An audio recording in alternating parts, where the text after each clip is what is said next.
இன்றைக்கி நம்ம எந்த கோயிலுக்கு டிவோஷனல் டூர் வந்திருக்கோம்னா திருச்செந்தூர் முருகன் கோயிலுக்கும் இந்த கோயிலுக்கும் சம்மந்தம் இருக்குது. அது மட்டும் இல்லை, இந்த கோயிலோட வரலாறுன்னு பார்த்திங்கன்னா பல நூறு ஆண்டுகளுக்கு முற்பட்டது. மக்களை காக்கும் காவல் தெய்வத்தோட கோயிலை பற்றி தான் பார்க்க போகிறோம்.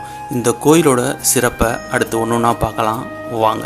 இந்த கோயிலோட வரலாறுன்னு பார்த்தீங்கன்னா பல ஆண்டுகளுக்கு முன்பு திருச்செந்தூரில் சுப்பிரமணிய சுவாமி கோயிலோட பெரிய கொடிமரம் பழுது அடைஞ்சிருச்சு.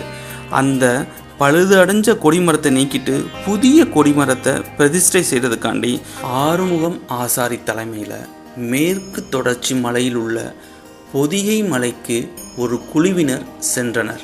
கொடிமரம் நிறுவுவதற்கு தேவையான சந்தன மரத்தை கண்டுபிடித்து அதை வெட்டத் தொடங்கினர். அப்பொழுது மரம் வெட்டும் கோடாரி தெரித்து அந்த குழுவினர் மீது பட்டு பல பேருக்கு காயம் ஏற்பட்டது. அதனை கண்டு ஆறுமுகம் குழுவினர் பயந்து கொண்டு அலறி அடித்து ஓடினர். அந்த சந்தன மரத்தில் குடியிருந்த 21 தேவதைகளும் பயங்கர சத்தத்துடன் அவர்களை துரத்தி சென்றனர்.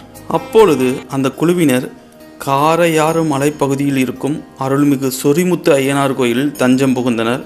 தங்களை எப்படியாவது காப்பாற்றும்படி ஐயனாரிடம் அந்த குழு முறையிட்டது. ஐயனாரும் அவர்கள் முன் தோன்றி, என் சகோதரனாகிய முருகப்பெருமானின் கோட்டைக்கு கொடிமரம் கட்டுவதற்கு நீங்கள் எடுத்த முயற்சி ஒருபோதும் வீணாகாது என்று வாக்குறுதி கொடுத்தார். அப்போது ஐயனார் அவர்களை பயம்புறுத்தி துரத்தி வந்த 21 தேவதைகளையும் அழைத்தார். உங்களுடைய இருப்பிடமாகிய மரத்தை வெட்டியதால் ஏற்பட்ட கோபத்தின் காரணமாக இவர்களை துரத்துகிறீர்கள் என்பதை நான் அறிவேன். நீங்கள் குடியிருப்பதற்கு என்னுடைய கோயிலில் இடம் தருகிறேன். அதற்கு பதிலாக உங்கள் இருப்பிடமான அந்த சந்தன மரம் என் தம்பி குடியிருக்கும் திருச்செந்தூர் திருத்தலத்திற்கு செல்வதற்கு நீங்கள் ஒத்துக்கொள்ள வேண்டும் என ஐயனார் சொன்னார். தேவதைகளும் அதற்கு ஒத்துக்கொண்டனர். சுடலை மாடன் சுவாமி தலைமையில் கொடிமரம் திருச்செந்தூருக்கு கொண்டு செல்ல அவர்களுக்கு பின்னால் வெள்ளை குதிரையில் ஐயனார் அவர்களை பின்தொடர்ந்தார். போகும் வழியில் அவர் ஒரு கற்குவா மரத்தின் மீது விரும்பி அமர்ந்து கொண்டார்.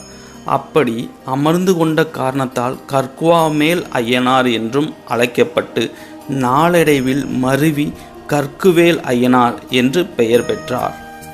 ஏன் இந்த பகுதி இப்படி செம்மண் பாலைவனமாக காட்சி அளிக்குதுன்னா அதுக்கும் ஒரு வரலாறு இருக்குது. முன்னொரு காலத்தில் அதிவீர பாண்டியன் என்ற அரசன் இந்த தேரி குடியிருப்பு பகுதியை ஆட்சி செய்து வந்தான். மன்னன் ஆளுகின்ற கோட்டைக்கு உட்பட்ட பகுதியில் பல சுனைகள் இருந்துச்சு. அதில் ஒரு சுனை அருகே ஒரு மாமரம் இருந்துச்சு. ஒரு நாள் அந்த வழியாக முனிவர் ஒருவர் வந்தார். அவருக்கு ரொம்ப தாகம் எடுத்தோடனே அருகில் உள்ள சுனையில் இறங்கி தண்ணீர் குடிக்க போகிறார். தண்ணீர் குடிக்கும்போது அந்த சுனைக்கு பக்கத்திலே இருக்கிற மாமரத்திலிருந்து ஒரு மாம்பழம் அந்த சுனைக்குள்ளே விழுந்துருச்சு. அந்த மாங்கனியை எடுத்துகிட்டு போய் அரசருக்கு பரிசாக கொடுக்குறார். அந்த மாங்கனியை உண்ட அரசனுக்கு அந்த ருசி ரொம்ப பிடிச்சு போச்சு. உடனே முனிவர்கிட்ட இன்னொரு மாம்பழம் கிடைக்குமா அப்படின்னு கேட்டார். முனிவரும் அந்த மாம்பழம் கிடைச்ச இடத்த மன்னருக்கு காட்டுறாரு. மன்னரும் முனிவரை வழி அனுப்பி வச்சுட்டு அந்த மாமரத்தை சுற்றி வேலி போட்டார். இந்த மாமரத்தில் பழுக்கிற பழம் எனக்கு மட்டுமே தான் சொந்தம் அப்படின்னு ஒரு ஆணையும் பிறப்பிக்கிறார். அங்கு காவலரையும் நிறுத்தி வைக்கிறார். அந்த காவலர்கள் மன்னனின் ஆணையை ஏற்று மாம்பழம் விழும்போதெல்லாம் அதை எடுத்து மண்ணிடம் கொண்டு போய் சேர்த்தனர். அவ்வாறு இருக்கையில் அந்த பகுதியில் உள்ள மக்கள் சுனையில் குடிநீர் எடுத்து செல்வது வழக்கமாக இருந்து வந்தது. பேச்சித்தாய் என்னும் பெண்ணொருத்தி வழக்கம் போல சுனைக்கு சென்று தண்ணீர் நிரப்பும் போது எதிர்பாராத விதமாக மரத்தில் இருந்த மாங்கனி அவள் குடத்திற்குள் விழுந்துவிட்டது. காவலர்கள் அங்கு பார்த்தபோது மரத்தில் மாங்கனி இல்லை. பேச்சித்தாய்தான் மாங்கனியை திருடிவிட்டாள் என்று நினைத்த காவலர்கள் அவளை மன்னர் முன்னிலையில் போய் நிறுத்தினார்கள். பேச்சித்தாய் எவ்வளவோ மன்றாடி பார்த்தால் மன்னனின் மனம் சிறிதும் இறங்கவில்லை.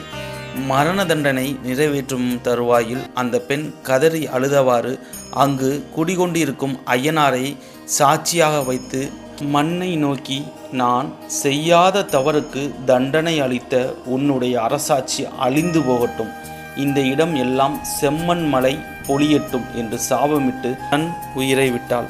அந்த பெண்ணின் சாபத்தால் இந்த பகுதி முழுவதும் செம்மண் மலை பொழிந்து தேரிக்காடு ஆனதாக கூறப்படுகிறது. இன்றும் இந்த பகுதியை சுற்றி செம்மண் தேரிக்காடுகளே காணப்படுகிறது. தனது எல்லைக்குள் வாழ்ந்து உயிர் நீத்த அந்த பேச்சித்தாயை தேவதையாக்கி கற்குவேல் ஐயனார் அருள் புரிகிறார். அந்த பெண்தான் தற்போது இங்கு அமர்ந்து அருள்பாலிக்கும் பேச்சியம்மன் என்றும் செவி வழியாக வரலாற்று கதை கூறப்படுகிறது. மாதிரி இந்த கோயிலில் முக்கியமான திருவிழான்னு பார்த்தீங்கன்னா கள்ளர் வெட்டு திருவிழா. அதை பற்றி பார்ப்போமா? முற்காலத்தில் இந்த பகுதியில் வாழ்ந்த மக்களுக்கு குலதெய்வமாக இந்த கற்குவேல் ஐயனார் இருந்தார். அப்போ அந்த பக்தர்கள் அவருக்கு நிறையா பொன் பொருள் மற்றும் ஆபரணங்களை காணிக்கையாக செலுத்தியுள்ளனர். இதனால் கோயிலில் நிதிநிலை செல்வ செழிப்பாக இருந்துள்ளது. இதனை அறிந்த வாலிபன் ஒருவன் திருக்கோயிலில் பூஜை முடிந்தவுடனே நடை அடைத்த பின்னர் கோயிலுக்குள் நுழைந்து அங்கிருந்த செல்வங்களை கொள்ளையடித்து மூட்டையாக கட்டி எடுத்துக்கொண்டு புறப்பட்டான்.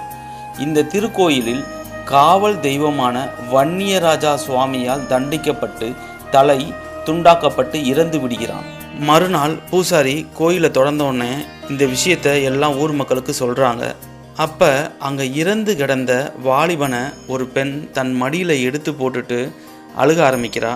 ஐயனார்கிட்ட வேண்டா, என் மகனே போயிட்டான், இனிமேல் நான் உயிரோடு இருந்து என்ன ஆக போகுது அப்படின்னு தன்னோட உயிரையும் மாய்த்து கொள்ள போகிறா. அப்போ ஐயனார் அந்த பெண்ணை தடுத்து அந்த நொடியே அந்த வாலிபன் உயிரோடு எழுந்து வருகிறான். தனது தவறை உணர்ந்த அந்த வாலிபன் ஐயனார் சந்நிதி சென்றும் வன்னிராஜா சந்நிதி சென்றும் மன்றாடி மன்னிப்பு கேட்கிறான். இந்த வரலாற்றை மையப்படுத்தியே இங்கு கள்ளர் வெட்டு திருவிழா மிகவும் பிரசித்தி பெற்றதாக நடைபெற்று வருகிறது. இந்த கற்குவேல் ஐயனார் கோயில் திருச்செந்தூரில் இருந்து 14 கிலோமீட்டர் தொலைவில் காயாமொழி என்ற ஊரில் இருந்தும் 1 கிலோமீட்டர் தொலைவில் குதிரைமொழி தேரி குடியிருப்பு என்னும் கிராமத்தில் அமைந்துள்ளது. வேறு ஒரு டிவோஷனல் டூரில் சந்திப்போம். நன்றி. அதுக்கு முன்னாடி நம்ம சேனலை மறக்காமல் சப்ஸ்கிரைப் பண்ணி வச்சுக்கோங்க. இது மாதிரியான இன்ட்ரெஸ்டிங்கான வீடியோக்கு.